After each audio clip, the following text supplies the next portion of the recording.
Well, as we head into the next chapter of the Westinghouse 44AC-1, now comes the time that we have to degrease this mechanism.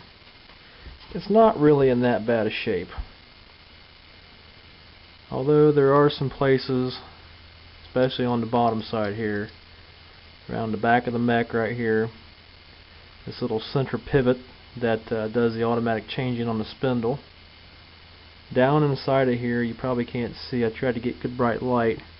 Down here about the end of my thumb there's a nasty spot of real thick sticky goo. I don't know what it is.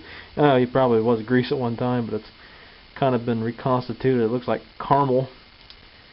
It probably has the specifications of caramel of some sort. It moves freely. Of course, I've been soaking it about once a month in some basic light penetrating oil, and it freed it up pretty good.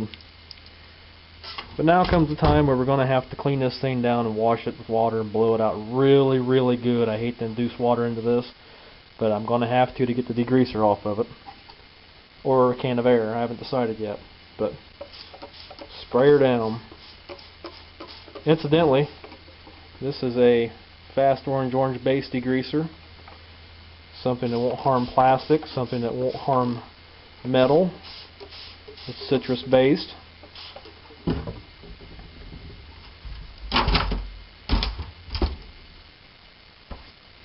Smells lovely.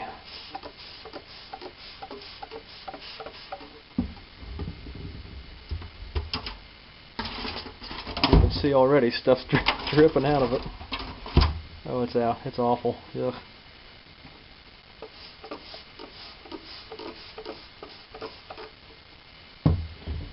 Well, we'll sit here and let it wait. See what happens. There's already crap dripping out of it from what you can see. Look at that. Ugh.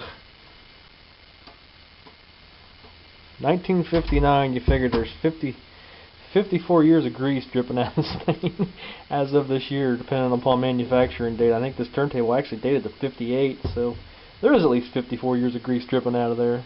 Ugh, nasty. But this degreaser works pretty good. I've used this on small engines and all kinds of stuff. You can use it full strength or medium strength or standard strength. Full strength, medium cleansing, a 1 to 10 ratio, and a standard cleaning of 1 to 25. And of course it's non-toxic, pure orange oil. Cleans tough grease and grime, and ideal for auto, home, RVs, and boats. I've had this bottle for probably at least 6+ years, and there's only about that much left in it. So we'll let this cook for a while, see what happens.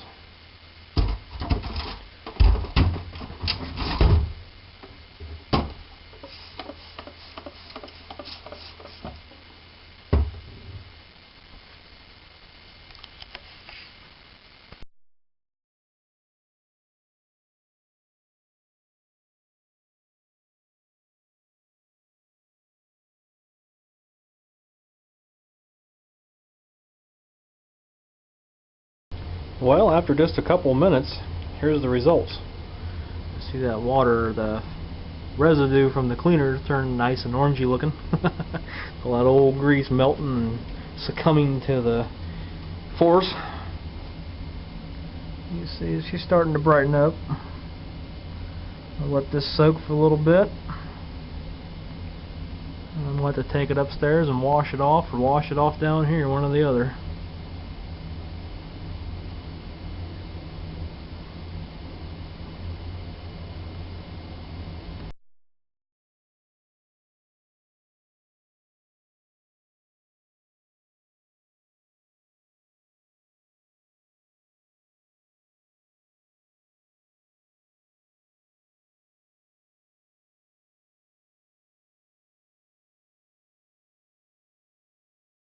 Well guys, here's where having a good degreaser pays off. Look at all that nastiness. Having a little toothbrush that's watered out and wore down helps too. I haven't washed it off yet. But here's the preliminaries of degreasing. How much nicer that looks. You shake it, this stuff moves now.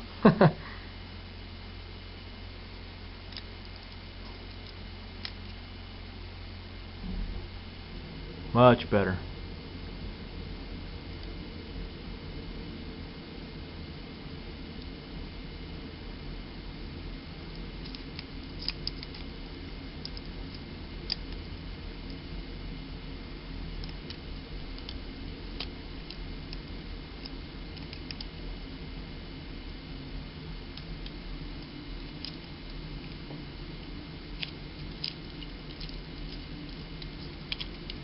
All that moves as it properly should.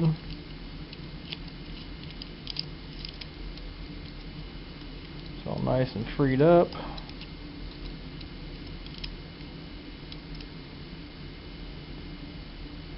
Time for a bath.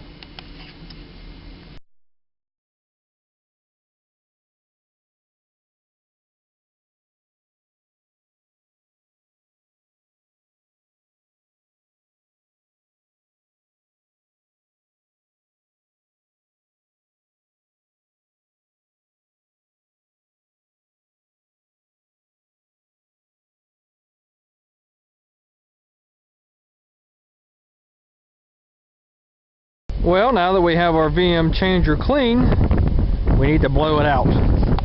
Therefore, we rely on the air compressor. Nothing a little 120 PSI won't fix.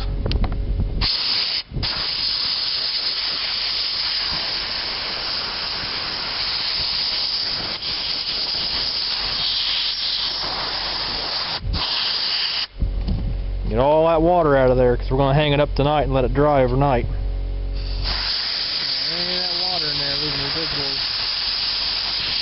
Residue so it can rust.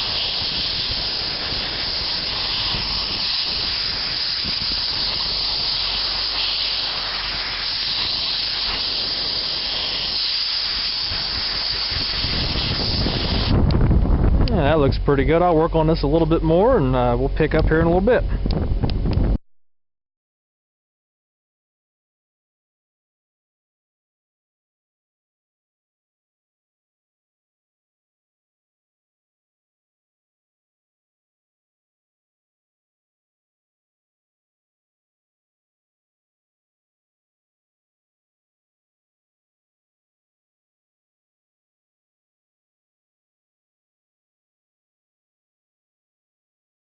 Well, my wife shook her head when she came up here. She didn't know exactly what this was at first. But what it is that changer out of that VM record player. And it's hanging out for the night on the heater vent. And we'll let it dry. And we'll get back to it tomorrow or Saturday.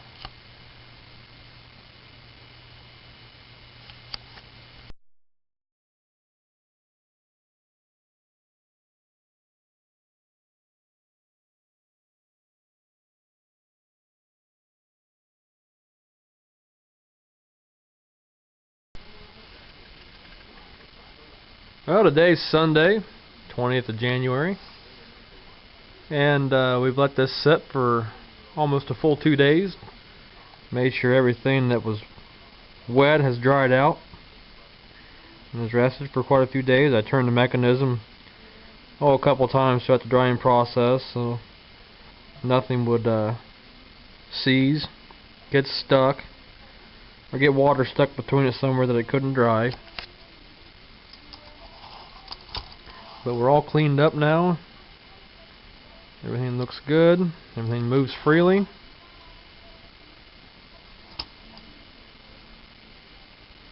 And being I can't find an actual diagram or any description of where lubricant goes in this, I do have the proper white lithium grease that goes into this changer mechanism. But I think what I'm just going to do, I'll use this arm for demonstration. Every little spot that there's a point that turns, a place that something comes up and down or in and out, any place that something pivots back and forth or turns, it's going to get a good drop of liquid bearing.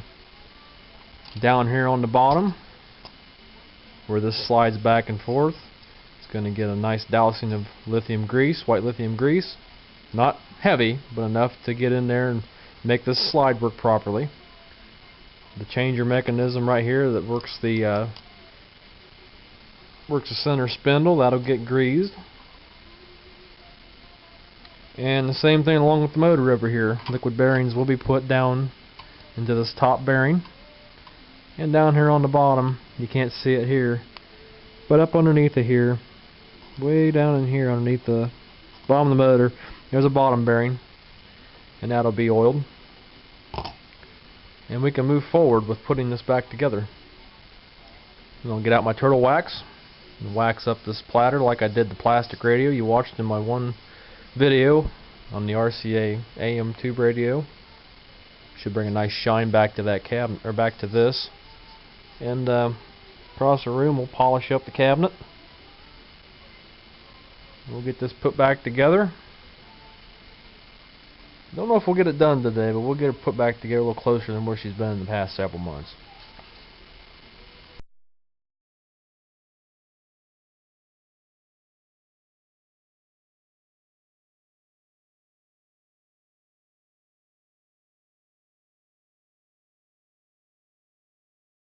It's absolutely amazing what a little bit of lubrication can do.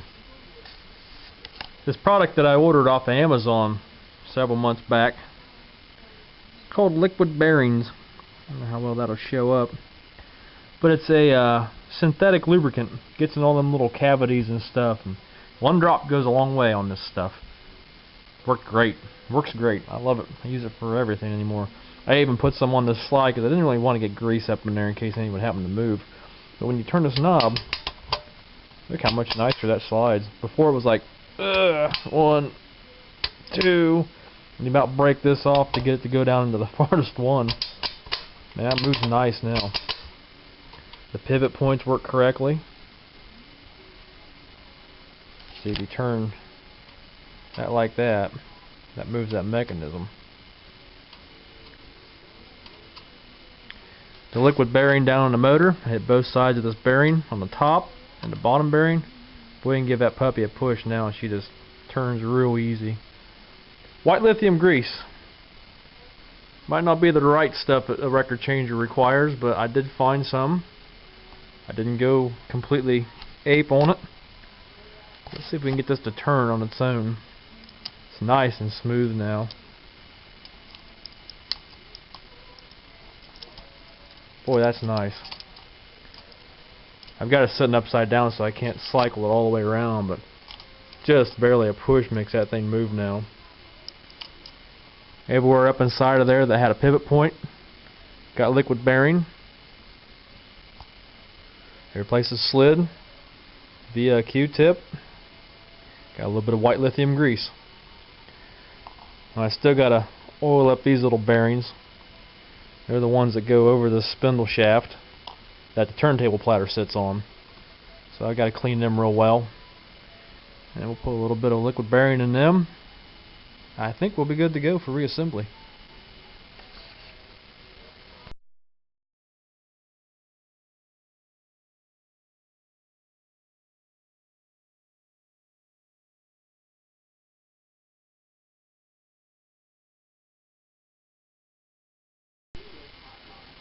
Got the turntable all waxed, the frame of it. You see, it doesn't come off too bad. I said, this stuff, if you don't let the turtle wax set, it'll buff right off of there, no problem. Look how much bolder that is. It's nice and smooth. You know, that looks nice. Turn our attention over here to the cabinet. You know, this thing's not going to clean up spotless like it was out of the factory. It's had a lot of use over its 50-some years, 54 years. And obviously, you know, at one point, it was in for service. It has the remnants of a sticker on the tube cover. Well, I'm leaving that there. Shows part of its history. What I used to clean this cabinet inside and out was these Armor All cleaning wipes. They did a pretty good job of removing some of that stubborn stuff that the magic eraser wouldn't take off. So now all I got to do, before I put the turntable back in, when everything's all said and done, is mount a new fuse block back here. Just a little cheap block I bought at Radio Shack. We'll run our hot side through that fuse on the line cord. And we'll put in I haven't decided yet whether it's going to be a 2 amp slow blows or a 2 amp time delay. I'll have to see what happens. I really don't want to go over 2 amp. In case something does go haywire, there'll be a fuse there to cover us.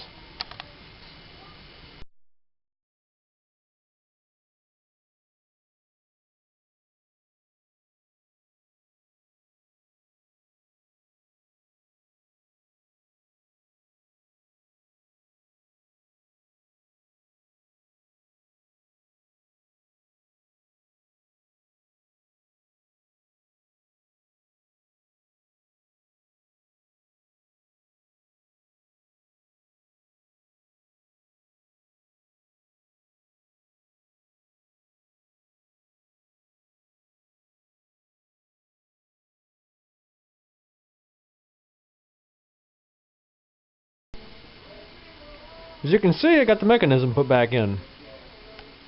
Boy, like every other time I've taken this thing apart, which has been 3 times now, I think. The only part that throws me is this damn rod right here. I keep putting it in backwards. It has a hook on one end, and it's got like a crimp, like a throttle cable, on the other end. I keep wanting to put the crimp back here and the hook back here. Well, it'll work, but the clearances aren't right, and it throws the link off to the switch right here. So, after screwing around with it for about 15 minutes, I finally went and looked up my pictures, because I think I know it all sometimes, and hey, guess what? I don't. I righted my wrong and put it back together correctly. Jiminy. Talk about thick-headed sometimes. But in the process, I had this in and out so many times, I screwed myself. I broke the wire off of the on-off switch. No biggie, it's just taking it and resoldering it back on this lug right here. That's a minor thing, nothing's broke. I tell you what it is, it had these wires so tight, you can see where it actually had that one pinched. It had been right here for so long. So I pulled them forward. There's plenty of slack back here on every one but this black one, because it goes back into the motor. But the red one, I don't understand why they done this unless they changed wire colors mid-run or something, because it's red off of the plug back to the amplifier. Okay, it comes in, goes all the way down here, comes back, but underneath of here, I don't know where you can see it, yeah, right there, that wire nut, this red wire turns to brown. So I don't know if that was just the way the motors come wired from whoever built them, then Westinghouse or Symphonic or whoever built this unit added their own color coding. Because if you go over here and you look on the amplifier, you probably can't see it, and it's down underneath there. But that wire that's down here on the amplifier is red, green, and gray, just like this plug, or red, black, and gray, just like that plug. So, in the meantime, I had to clean the old tip on the soldering iron. I was getting careless and lazy with that, and it was getting built up, and it was sucking more solder to the tip than it was to the joints I was heating. So I got out the file and the sandpaper and cleaned her up. And I want to tell you, for doing any work like this, if you feel like spending the money, that stuff works great.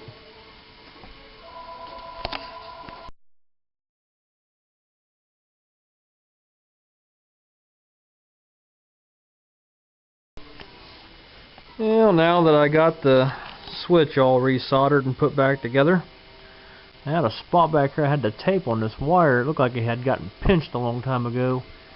And instead of unsoldering that and trying to make a mess out of the one side of that switch, I just wire taped it. You know, it ain't gonna hurt nothing. It's on there tight enough. It ain't gonna rub anything and come back off. But for the most part, on the bottom, I believe we're done. Looking good. Now on the top, I gotta wipe off some of this crap. I've gotten it dirty again. But you're gonna think, you know, this guy from Ohio, he's nuttier than a squirrel turd. Gotta wax and polish everything all the time. Well, I really didn't have to do that to this. But the only reason I did was because there was starting to get some pit and rust down in here. A little bit of surface rust, and I cleaned that up real good and waxed over it. I mean, it's nothing that's going to bubble off up and come off. It's just a Little bit of surface rust, nothing major. It's not gonna ruin the value of a VM turntable because it's got a little bit of pitting on it. I think a lot of it was because of the way back at the beginning when you remember the grill cloth had that staining on it above the speaker. You know, this was obviously in a damp environment and it got wet too. That's all been waxed and polished up. It really cleaned up nice. I got to do it again. Basically just wipe off the fingerprints, but that's nice and smooth. That cleaned up beautifully. And the queuing arm that hold, or I should say the arm that holds the records in, that was all waxed and polished up. So now all that's left on the top side, I want to glue this sticker back down. I don't want that to come off. I got a liquid bearing, the bearings that go back down in there, right here.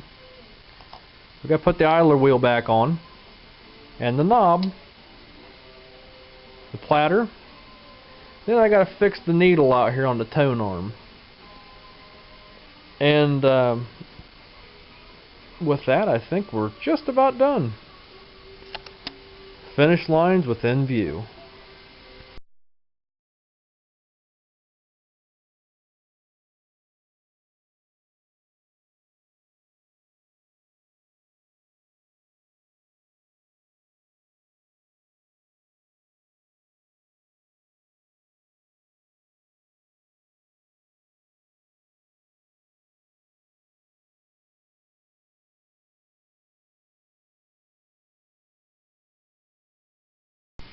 Alright, everything's greased. She's set back in there temporarily.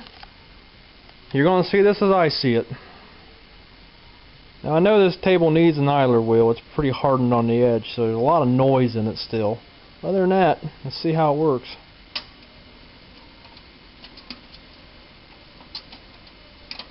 Nice. That's a good sign. Let's see if it'll reject. Awesome.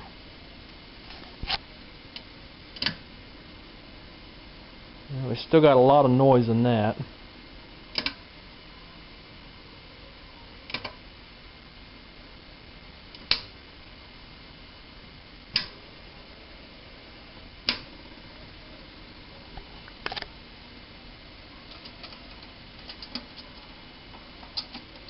Excellent.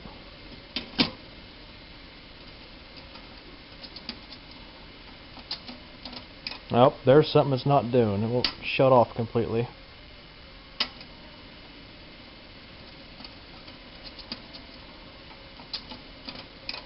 Well, we'll just have to do a little bit of tweaking. But all in all, it's a good first run.